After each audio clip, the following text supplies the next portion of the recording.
चले बच्चों, अभी मैट्रिक स्टार्ट कर देते आज। ठीक है। तो डिटरमिनेंट हम लोगों ने पढ़ रखा है। मैट्रिक्स देखेंगे अभी।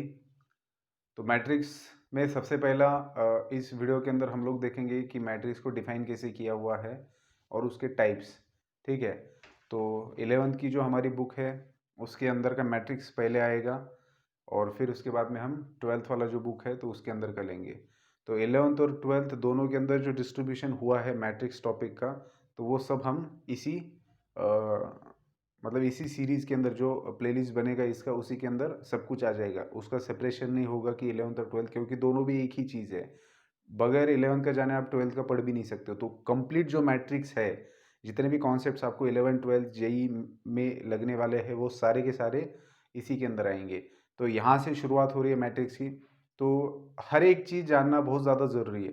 ठीक है। अब मैट्रिक्स को डिफाइन कैसे किया है, तो हम लोग एक बार मैट्रिक्स को डिफाइन करने के बाद डिटरमिनेंट और मैट्रिक्स के अंदर का डिफरेंस भी देखेंगे। ठीक है। तो मैट्रिक्स को डिफाइन ऐसे किया है कि मैट्रिक्स जो होता है वो एक रेक्टेंगुलर अरेंजमेंट होता है नंबर्स का। अब नंबर्स का भी रेक्टेंगुलर अरेंजमेंट कैसे, उन लोगों ने यहाँ पर लैंग्वेज क्या इस्तेमाल हुई है कि matrix is a rectangular arrangement of mn numbers in m rows and n columns. इसका मतलब समझ लेते हैं। ठीक है। मैट्रिक्स ए रेक्टेंगुलर अरेंजमेंट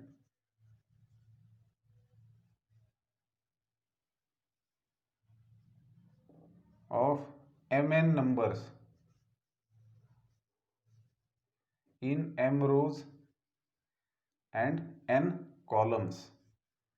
देखो, अब ये ऐसा पढ़ने के बाद में कुछ भी समझ में नहीं आता। अब मैं आपको एग्जांपल देके बताऊंगा तो समझ में आ जाएगी चीज कि क्या कहना चाहते हैं। मैट्रिक्स ये रेक्टेंगुलर अरेंजमेंट है किसका, नंबर्स का। और अभी देखो यहां पर उन्होंने क्या कहा है, mn नंबर्स, और उन नंबर्स को m रोज और n कॉलम्स में बांट रखा है। इसका मतलब क्या होता है, आप कोई भी नंबर ले लो, कोई भी नंबर ले लो। जैसे मान लीजिए आपने 6 नंबर लिया। ठीक है। ठीक है। अब 6 नंबर लिया मतलब 6 नंबर्स लिए हैं आपने। ठीक है। जैसे 1 2 3 4 5 6, ये 6 नंबर लिए हैं। सो कितने नंबर है आपके पास, 6 नंबर है। आप कोई अलग भी ले सकते हो, ऐसी कोई दिक्कत नहीं। ठीक है। तो टोटल 6 नंबर है। अब ये जो 6 नंबर है इसको उन्होंने कहा है mn नंबर्स, मतलब जितने टोटल नंबर्स है ये है mn नंबर्स। अब इनको आप देखिए, फंडामेंटल प्रिंसिपल ऑफ अरिथमेटिक होता है एक, जैसे फंडामेंटल प्रिंसिपल ऑफ अलजेब्रा होता है कि आप किसी भी नंबर को, कोई भी जो आपका नंबर है, उस नंबर को आप किसी भी नंबर को दो प्राइम नंबर के मल्टीप्लिकेशन के फॉर्म में लिख सकते हो। ठीक है। तो हमें बेसिकली क्या करना है कि यहाँ प्राइम नंबर के तो मल्टीप्लिकेशन नहीं, तो लेकिन जितनी भी पॉसिबिलिटी है हमें वो लिखना है। जैसे मान लीजिए कि यहाँ पर कितने नंबर दिए हैं, 6 नंबर दिए हैं। तो इन 6 नंबर्स का मैं 2 नंबर के मल्टीप्लिकेशन के फॉर्म में कैसे कैसे लिख सकता हूँ। 6 को मैं लिख सकता हूँ 1 इंटू 6 लिख सकता हूँ, 6 इंटू 1 लिख सकता हूँ, 2 इंटू 3 लिख सकता हूँ, 3 इंटू 2 लिख सकता हूँ। समझ रहे हो, इसके अलावा और कुछ नहीं लिख सकता। तो मैं इन 6 नंबर्स को इस प्रकार से डिस्ट्रीब्यूट कर सकता हूँ। कैसे, देखिए सबसे पहला तरीका देखिए। मैं अब देखिए, जो पहले बार मैंने लिखा है वो नंबर ऑफ रोज को रिप्रेजेंट करता है, और जो दूसरा नंबर मैंने लिखा है वो कॉलम्स को रिप्रेजेंट करेगा। ठीक है। तो मैं क्या करूंगा, इन 6 नंबर्स को स्क्वायर ब्रैकेट के अंदर लिखने वाला हूं। तो पहला तरीका क्या है लिखने का, mn नंबर्स को लिखने का तरीका क्या होता है, तो m रोज और n कॉलम्स में, मतलब 6 नंबर जो आपके पास है उनको लिखने का तरीका क्या है आपके पास। एक तो आप उसका एक रो बना दो तो 6 कॉलम बनेंगे, या फिर 6 रो बना दो 1 कॉलम बनेगा, 2 रोज बना दो 3 कॉलम बनेंगे, 3 रोज बना दो 2 कॉलम बनेंगे। अब इसका मतलब क्या है, ये बहुत सिंपल है। डेफिनेशन समझना इंपॉर्टेंट है। देखो, जिस लैंग्वेज वो दिया हुआ रहता है उसको आपको समझना पड़ेगा। ठीक है ना। उनका ये कहना है कि we have mn numbers and we are arranging that mn numbers in m rows and n columns. क्या मतलब हो रहा है इसका, मैंने एग्जांपल के तौर पर दिया है कि हम लोगों ने मान लो कि 6 नंबर्स लिए हैं। Now we can arrange these 6 numbers in how many rows and how many columns, how many possibilities are there. So there are 4 possibilities that we can arrange these 6 numbers in 1 row or in 6 rows or in 2 rows or in 3 rows. अब जैसे रो तय हो जाती है तो column अपने आप बन जाते हैं। जैसे देखिए, मैं इन 6 नंबर्स को एक ही रो में लिख रहा हूँ, 1 2 3 4 5 6। तो एक रो तो बन गया, लेकिन कॉलम कितने बने, first second third fourth fifth 6 column. तो ये पहला तरीका हो गया इन 6 नंबर्स को अरेंज करने का। ठीक है, अब इसको डिनोट भी किया जाएगा कुछ कैपिटल लेटर से। ठीक है, इस दूसरा वाला लिखता हूं मैं, और लिखा जाता है स्क्वायर ब्रैकेट में भी लिख सकते हो, सिंपल ब्रैकेट में भी लिखा जा सकता है। ठीक है, सिंपल मतलब ये वाला ब्रैकेट, इसके अंदर भी आप लिख सकते हो। नेक्स्ट देखिए, अब सेकंड तरीका क्या है कि आप 6 रोज बना दो। 6 रोज कैसे बनाई जाएगी, तो आपके पास नंबर्स कितने हैं, 6 नंबर से। ठीक है ना, तो 6 रोज कैसे बनेगी, 1 2 3 4 5 एंड 6। ठीक है, तो ये first second third fourth fifth six, ये R1 रो 1 रो 2। अब ये तो आपको पता ही है, डिटरमिनेंट के अंदर हमने देखा था कि किसको रो कहा जाता है और किसको कॉलम, R5 और ये R6। और कॉलम आपके पास बन गया सिर्फ एक, दैट इज C1। मतलब आप इन 6 नंबर्स को आपने अरेंज किया 6 रोज में और 1 कॉलम के अंदर। तो ये जो मैट्रिक्स है, ये भी मैट्रिक्स है, ये भी मैट्रिक्स है, और अरेंजमेंट देखिए रेक्टेंगुलर है। रेक्टेंगुलर का मतलब क्या, कि रेक्टेंगल बन रहा है। ठीक है, तो नेक्स्ट आप लोग इसको 2/3 के फॉर्म में भी लिख सकते हो। सी से डिनोट कर रहा हूं मैं नेक्स्ट को। 2 का मतलब क्या, नंबर ऑफ रोज कितने, 2 रोज बनाने हैं। अब 2 रोज आपको बनाने हैं तो दोनों रो में इक्वल नंबर्स आएंगे। 1 2 3 लिखिए, जो भी मर्जी आप लिख सकते हो, ऐसा कुछ नहीं कि सीक्वेंस ही लिखना है। जैसे मान लीजिए मैंने 2 5 6 लिख दिया, अब बचे हुए कौन है, 1 3 4। तो मैंने नेक्स्ट मैट्रिक्स लिखा है कुछ इस प्रकार से, जिसके अंदर जिसके ये 6 नंबर्स को मैंने 2 रोज में और 3 कॉलम्स में बांट दिया है। So if you join these numbers you will get rectangle. So this is the arrangement of 6 numbers in different ways. तो इनको कहा जाता है matrix. These are the matrix. तो हम कर क्या रहे हैं, मैट्रिक्स का मतलब क्या है कि आपके पास कुछ नंबर्स दिए हैं, उन नंबर्स को आप इस प्रकार से डिस्ट्रीब्यूट कर रहे हो। लास्ट तरीका है 3/2। 3/2 में क्या हो रहा है, 3 रोज आएंगे। तो अगर 3 रोज लाने हैं तो कॉलम्स कितने बनेंगे, 2 कॉलम बनेंगे। तो 3 रोज कैसे बनाए जाएंगे, फिर 3 रोज कैसे बनाएंगे, तो सबको इक्वल, हर रो में इक्वल नंबर रहेंगे। ठीक है, तो 2 2 2 के 3 रोज बनेंगे। ठीक है, जैसे मर्जी आप बना दो, 5 6 ले लो, 2 3 ले लो, 1 4 ले लो। तो ये बन गया आपका नेक्स्ट मैट्रिक्स। तो आप 6 नंबर्स के बस इतने ही अलग अलग तरीके से आप लिख सकते हो। चलिए अब थोड़ी सी मूर्खता की बात करते हैं, मतलब जो कि डेफिनेशन में दिया है लेकिन जिसको हम लोग एक अलग तरीके से देखेंगे, कि जिसका मीनिंग नहीं बनेगा कुछ। ठीक है, मतलब उनको इस डेफिनेशन से वो क्या कहना चाहते हैं, वो ये वाली बात कह रहे हैं।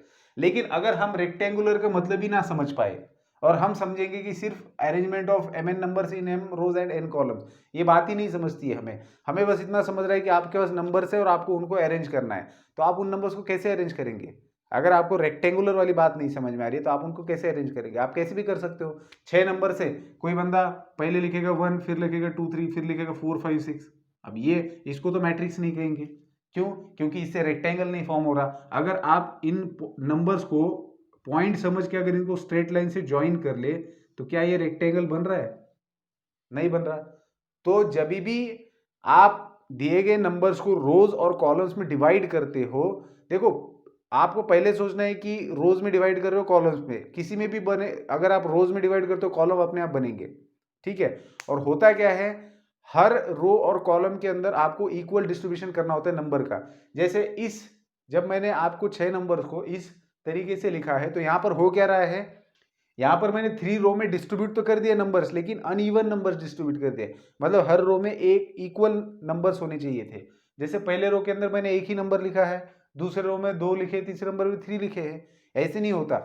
अगर आपको रेक्टेंगुलर अरेंजमेंट करना है तो चाहे आप रोज के फॉर्म में लिखो या कॉलम्स लिखो, पहले जो भी लिख रहे हो उसके अंदर इक्वल नंबर्स आने जरूरी है, तभी जाके वो बन जाएगा matrix.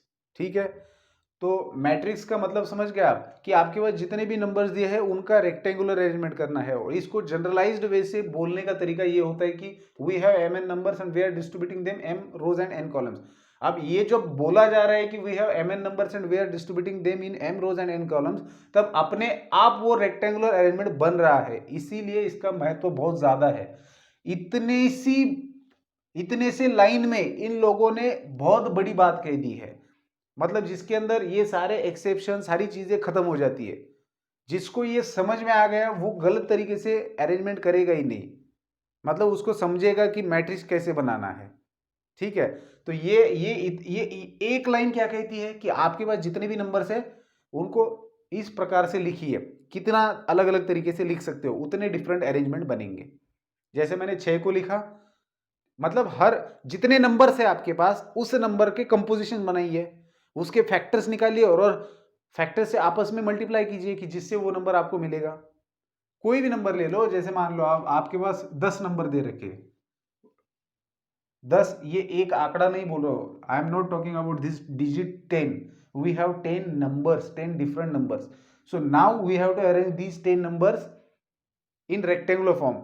So how can we arrange them? तो हम क्या करेंगे, इस 10 को क्या लिख सकते हैं, 1 इंटू 10, फिर 10 इंटू 1। अब ये दोनों अरेंजमेंट अलग अलग है, क्यों?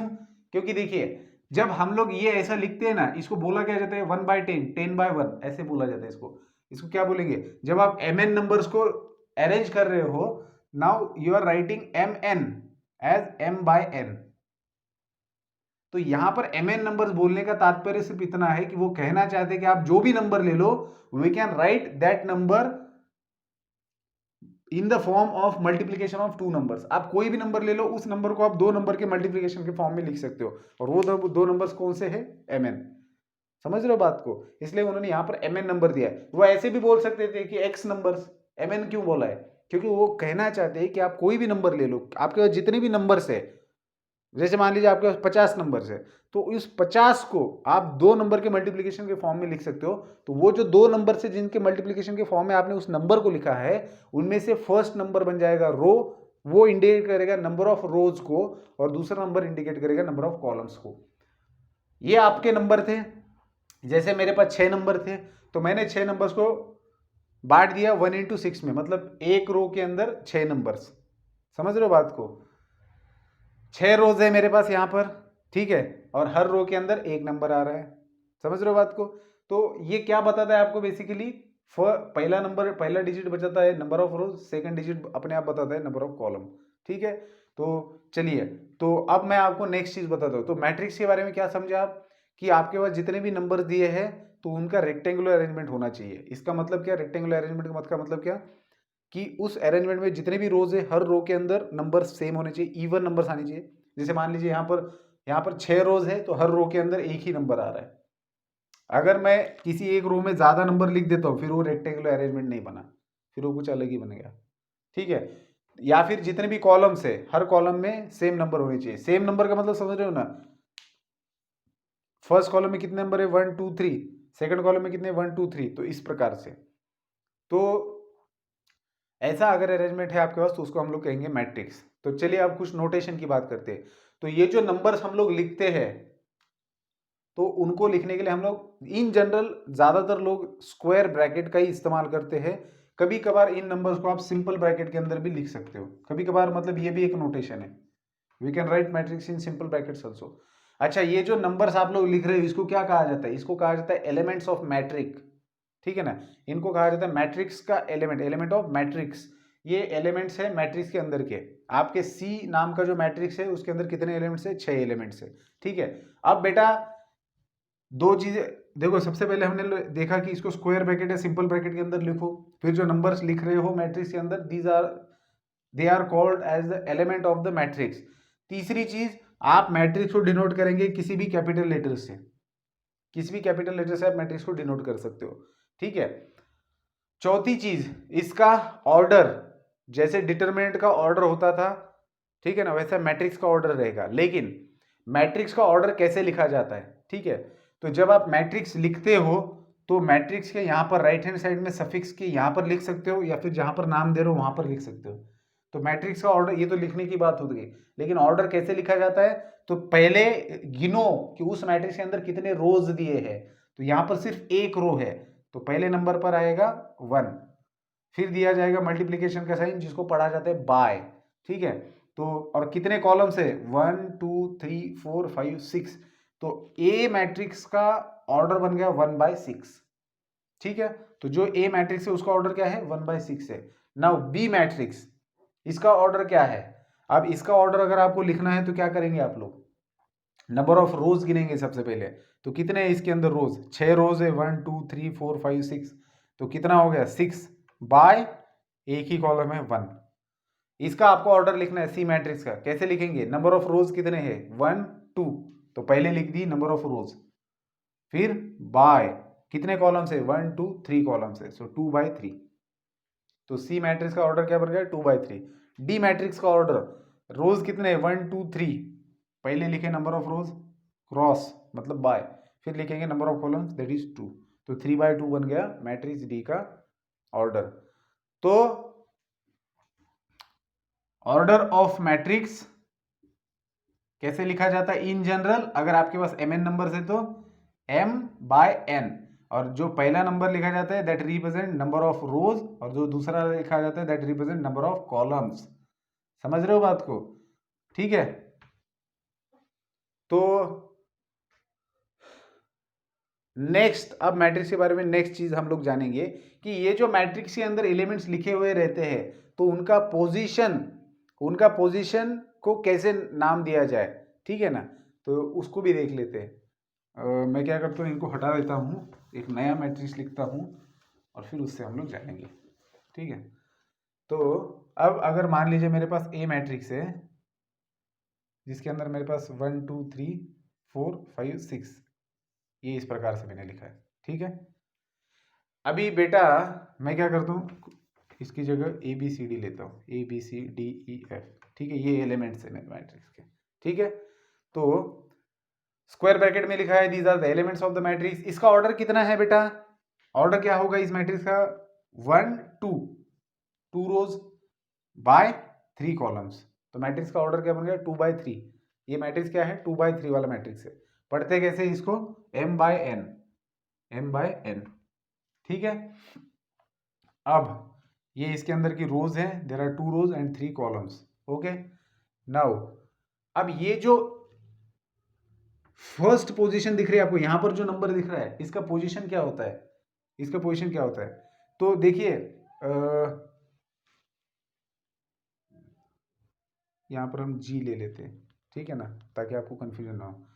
तो ये जो पोजीशन होते हैं नंबर्स की, इनको हम लोग कैसे डिनोट करते हैं, तो आप सबसे पहले देखिए कि ये जो नंबर आ रहा है ये कौन सी रो में है, सो ये है फर्स्ट रो में, और कौन से कॉलम में, फर्स्ट कॉलम में। तो इस नंबर का पोजीशन बन गया स्मॉल a11। ठीक है, तो हमेशा जो आपका मैट्रिक्स दिया हुआ रहता है उसके अंदर जो एलिमेंट्स होते हैं उनका पोजीशन आप लोग स्मॉल लेटर लेना है उसके सफिक्स में उसका, और वो कौन सी पोजीशन पर है वो लिखना है। ठीक है, तो स्मॉल a11। अब इसका पोजीशन क्या बन गया, ये फर्स्ट रो में है और सेकंड कॉलम में। पहले हम क्या लिखते हैं, कौन सी रो में है, number of row first row, फिर कौन से कॉलम में, सेकंड। तो आप अगर फर्स्ट रो और सेकंड कॉलम में देखेंगे तो आपको यही एक नंबर मिलेगा। ठीक है, आप जाके देखिए फर्स्ट रो और सेकंड कॉलम में तो आपको यही नंबर मिलेगा। फिर ये नंबर कहां पर है, फर्स्ट रो थर्ड कॉलम, तो आपको क्या मिल रहा है A13। ठीक है, नाउ इसका पोजीशन क्या है, ये सेकंड रो में है, सेकंड रो, और कॉलम कौन सा 1। ये आपको लग रहा होगा मैं स्मॉल ए क्यों लिख रहा हूं, आप जो मर्जी लिख सकते हो, लेकिन स्टैंडर्ड नोटेशन है कि जब आप एलिमेंट्स का पोजीशन लिखते हो तो आप लोग स्मॉल ए का यूज कीजिए, और उसके सफिक्स में जो दिया हुआ रहता है उसमें का पहला डिजिट रिप्रेजेंट करता है कि कौन से रो में है वो नंबर, और दूसरा डिजिट रिप्रेजेंट करता है कौन से कॉलम में है।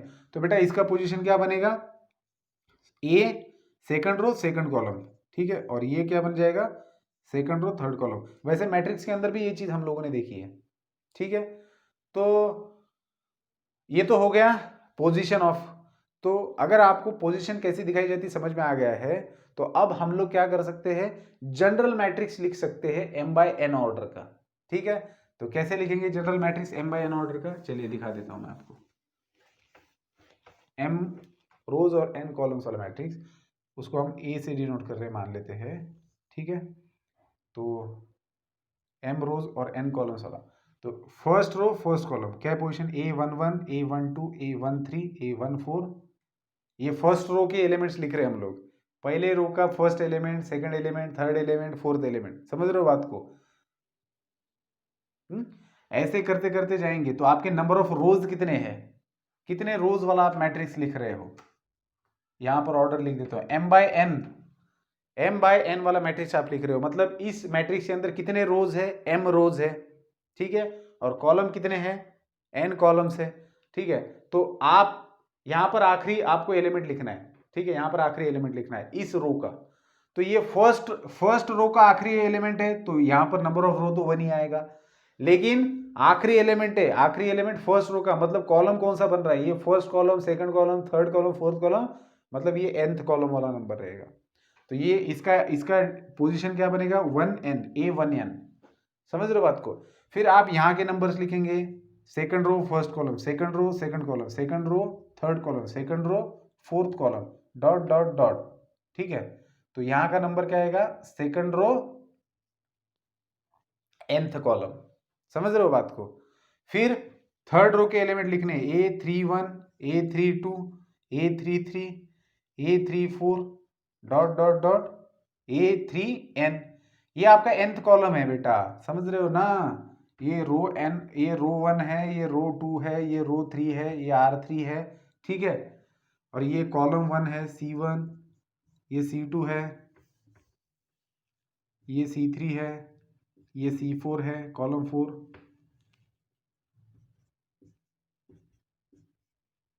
और ये cn है, मतलब nth कॉलम है।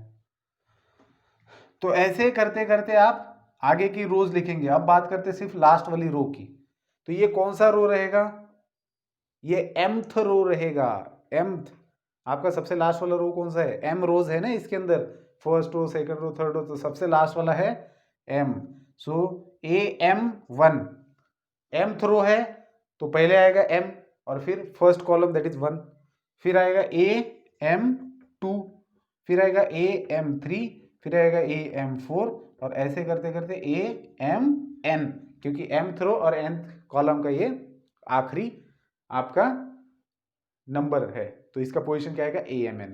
तो इन जनरल बेटा मैट्रिक्स को ऐसे लिखा जाता है। अब आप इसके अंदर देखिए जितने भी अलग अलग रेक्टेंगल्स बन रहे हैं वो सारे के सारे पोजीशन होगा मैट्रिक्स का, मतलब 1 बाय 1 से लेकर तो m बाय n तक। आपको लग रहा होगा जब आप एक एलिमेंट लिखते हो किसी भी मैट्रिक्स के अंदर, जैसे मान लीजिए तो ये भी एक मैट्रिक्स है, ये भी एक रेक्टेंगुलर अरेंजमेंट समझा जाता है जिसका ऑर्डर होता है 1 बाय 1, 1 रो 1 कॉलम वाला मैट्रिक्स है। फिर आप लिख सकते हो 1 4 5 6, ये स्क्वायर मैट्रिक्स बन जाएगा 2 बाय 2 वाला, ठीक है। डिटरमिनेंट और मैट्रिक्स के अंदर की हम कंपैरिजन करेंगे, ठीक है, लेकिन यहां पर समझिए मैट्रिक्स का मतलब सिर्फ रेक्टेंगल ही आएंगे ऐसा नहीं, स्क्वायर एरे, क्योंकि स्क्वायर भी एक रेक्टेंगल ही है तो स्क्वायर शेप में भी आ सकता है, तो ये 2 बाय 2 का बन गया। तो आप इस जनरल फॉर्म में देखिए कि आपको हर टाइप का मैट्रिक्स मिलेगा। अगर सिर्फ एक ही रो आता है और n कॉलम्स आते हैं तो 1 बाय n वाला बन गया, 2 रोज और n कॉलम आते हैं तो 2 बाय n वाला बन गया, इस प्रकार से, समझ रहे हो बात को? तो बेटा इसको अगर मुझे कॉम्पैक्ट फॉर्म में लिखना है, इसको कहा जाता है एक्सपांडेबल फॉर्म में दिए गए मैट्रिक्स को लिखना। अगर मुझे इन जनरल लिखना है लेकिन कॉम्पैक्ट करके लिखना है, इतने बड़ी जगह पर मुझे ये नहीं लिखना, तो मैं कैसे लिखूंगा, तो देखिए इसी को कॉम्पैक्ट फॉर्म में लिखने का तरीका क्या है, इधर लिख देता हूं मैं। आपके मैट्रिक्स को आप डिनोट कर रहे हो ए से, ठीक है, कोई दिक्कत नहीं है, ए से डिनोट कर रहे हो। अब दिस इज इक्वल्स टू, इसके अंदर के एलिमेंट, सारे के सारे एलिमेंट्स को आप सिर्फ एक ही एलिमेंट से डिनोट करेंगे, that is a suffix i comma j. तो आपने एलिमेंट क्या लिख दिया, आई कॉमा जे सफिक्स में लिख दिया। तो आई क्या रिप्रेजेंट करता है कि कौन से रो में है ये एलिमेंट, और जे क्या रिप्रेजेंट करता है कौन से कॉलम में। और अब आप यहां पर ऑर्डर लिख रहे हो उसका m बाय n, तो इसका मतलब क्या हो गया, आई की वैल्यू क्या होगी बेटा, आई की वैल्यू क्या होगी, 1 से लेकर तो 1 2 3 से लेकर तो m तक होगा, क्योंकि आई क्या लेता है, आई की जगह पर क्या आता है, नंबर ऑफ रोज, कितने रोज है। तो आप यहां पर भी देख सकते हो पहला जो डिजिट है वो क्या है, नंबर ऑफ रोज, तो पहला डिजिट क्या क्या वैल्यू ले रहा है, 1 2 3, ऐसे करते करते m तक वैल्यू ले रहा है, तो आई का वैल्यू 1 2 3 अप टू m। फिर जे का वैल्यू देखिए, जे का वैल्यू क्या है, 1 2 3 अप टू n, समझ रहे हो बात को? जे का वैल्यू मतलब सेकंड डिजिट देखिए 1 2 3 4 अप टू n, मतलब ये इतने पूरे मैट्रिक्स को आपने लिख दिया इस कॉम्पैक्ट फॉर्म में ए आई जे एम बाय एन। तो अगर आप यहां से इससे इस मैट्रिक्स को लिखना चाहते हो तो कैसे लिखेंगे? आई की जगह 1 लिखिए, जे की जगह 1 लिखिए, तो आपको क्या मिलेगा? A11। आई की जगह 1 रखिए, जे की जगह 2 रखिए, क्या मिल रहा है? A12। तो ऐसे करते करते लास्ट एलिमेंट मिलेगा, आई की जगह m रखिए, जे की जगह n रखिए, AMN। So this is the compact form of writing given matrix, और ये है उसको एक्सपांडेबल फॉर्म। समझ में आई बात? तो बेटा मेरे ख्याल से मैंने मैट्रिक्स से रिलेटेड सारी चीज़ें बता दी है। डेफिनेशन, सिर्फ डेफिनेशन और लिखना कैसा है दिए गए मैट्रिक्स को। सो हमने देखा मैट्रिक्स रेक्टेंगुलर अरेंजमेंट होता है नंबर्स का, फिर उसको डिनोट किया जाता है कैपिटल लेटर से, उसके अंदर जो लिखे गए नंबर से उनको एलिमेंट्स ऑफ द मैट्रिक्स कहा जाता है, और फिर आप लोग उसको स्क्वायर ब्रैकेट के अंदर या सिंपल ब्रैकेट के अंदर लिख सकते हो उन एलिमेंट्स को। बहुत सारे बच्चे इसके बीच में कॉमा देने की गलती करते हैं, तो बिल्कुल गलती नहीं करनी। डिटरमिनेंट और मैट्रिक्स में जो नंबर लिखे जाते हैं उनके अंदर कभी कॉमा नहीं रहता है, इस बात को ध्यान में रखना है। हाँ, और फिर इसके ऑर्डर के बारे में हमने देखा। अब थोड़ा सा कंपेरिजन कर लेते हैं, ठीक है? पोजीशन ऑफ द एलिमेंट वो भी देखा हम लोगों ने। कंपैरिजन मैट्रिक्स और डिटरमिनेंट में डिफरेंस क्या होता है बेटा? तो सबसे पहले बात समझिए कि डिटरमिनेंट जो होता है उसका पर्टिकुलर वैल्यू होता है, मैट्रिक्स का कोई वैल्यू नहीं होता। आपने मैट्रिक्स लिख दिया, बस लिख दिया। पहले हमने मैट्रिक्स को ऐसे डिफाइन किया, आगे हम लोग उसको उसके टाइप्स बनाएंगे, उसकी प्रॉपर्टीज बनाएंगे। लेकिन मैट्रिक्स को कोई वैल्यू नहीं है पर्टिकुलर। जैसे डिटरमिनेंट आप लिखते हो तो डिटरमिनेंट की वैल्यू होती है। आपने इस डिटरमिनेंट को लिख दिया तो आप इसको अलॉन्ग फर्स्ट रो या सेकंड रो या फर्स्ट रो सेकंड रो किसी भी, मान लीजिए फर्स्ट रो के अलॉन्ग इसको आप सॉल्व कर रहे हो तो इसको कुछ ना कुछ पर्टिकुलर वैल्यू मिलेगा। ऐसे मैट्रिक्स का वैल्यू नहीं होता है। दूसरी चीज, आप जब डिटरमिनेंट लिखते हो तो 2 वर्टिकल लाइंस के अंदर उसके एलिमेंट्स लिखे जाते हैं। और तीसरी सबसे इंपॉर्टेंट चीज कि मैट्रिक्स के अंदर रोज और कॉलम्स अलग अलग नंबर के हो सकते हैं, इसीलिए इसको रेक्टेंगुलर अरेंजमेंट का है। लेकिन डिटरमिनेंट जो होता है वो स्क्वायर अरेंजमेंट होता है, इसके अंदर नंबर ऑफ रोज और नंबर ऑफ कॉलम्स सेम होते हैं। आप डिटरमिनेंट कभी ऐसे नहीं लिख सकते, ध्यान में रखना, ये कभी डिटरमिनेंट नहीं होता, क्योंकि इसके अंदर क्या हो रहा है, इसके अंदर 2 रोज और 3 कॉलम्स आ रहे हैं, तो 2/3 ये कभी डिटरमिनेंट नहीं होता, ठीक है ना? तो डिटरमिनेंट जब भी लिखा जाएगा वो m/m ऑर्डर का होता है, इसीलिए उसको m से बोला जाता है। मैट्रिक्स के अंदर रोज और कॉलम्स अलग अलग हो सकते हैं, ठीक है? तो डिटरमिनेंट और मैट्रिक्स के अंदर का सबसे इंपॉर्टेंट फर्क जो है वो यही है कि डिटरमिनेंट को वैल्यू होता है, और डिटरमिनेंट हर बार उसका ऑर्डर जो होता है वो स्क्वायर वाला होता है, मतलब उसका अरेंजमेंट स्क्वायर वाला होता है। लेकिन मैट्रिक्स रेक्टेंगल में भी हो सकता है, स्क्वायर में भी हो सकता है, ठीक है? और उसके अंदर number of rose and columns, इसका मतलब है कि अलग अलग हो सकते हैं। और डिटरमिनेंट को वैल्यू होती है, इसको वैल्यू नहीं होती, और ये वर्टिकल लाइन में लिखा जाता है ये इसके अंदर। बाकी चीज़ें तो दोनों की साफ है, मतलब सेम है। पोजीशन लिखेंगे तो सेम तरीके से लिखेंगे, नोटेशन देंगे तो कैपिटल लेटर देंगे, ठीक है? नंबर्स के बीच में कॉमा नहीं देंगे। फिर आप डिटरमिनेंट को भी इस प्रकार से लिख सकते हो, बस वहाँ पर ऑर्डर क्या है, एक ही है, मतलब number of rose and column same है। तो मेरे ख्याल से अभी मैट्रिक्स में इनिशियल स्टेज पर जितनी चीज़ें बतानी चाहिए थी वो मैंने बताई है। अब हम लोग क्या करेंगे, अगर कुछ मान लो रह भी जाती है तो मैं आपको नेक्स्ट इसके अंदर आने ही वाली है। तो ये वीडियो मैं यहीं पर ख़त्म कर देता हूँ, जिसके अंदर हम लोगों ने सिर्फ मैट्रिक्स का डेफिनेशन और उसका सभी कुछ लिखा है, जो मतलब देखा है जो हमें ज़रूरी था इनिशियल स्टेज पर, ठीक है ना? अब हम लोग देखेंगे types of matrix next video के अंदर। तो एक बार टाइप्स ऑफ मैट्रिसेस खत्म हो जाएंगे मैट्रिक्स के टाइप, तो फिर हम लोग पहला एक्सरसाइज सॉल्व कर सकते हैं, ठीक है? तो मिलते हैं बेटा नेक्स्ट वीडियो में, जिसके अंदर हम टाइप्स ऑफ मैट्रिक्स को डिस्कस करेंगे। Good bye.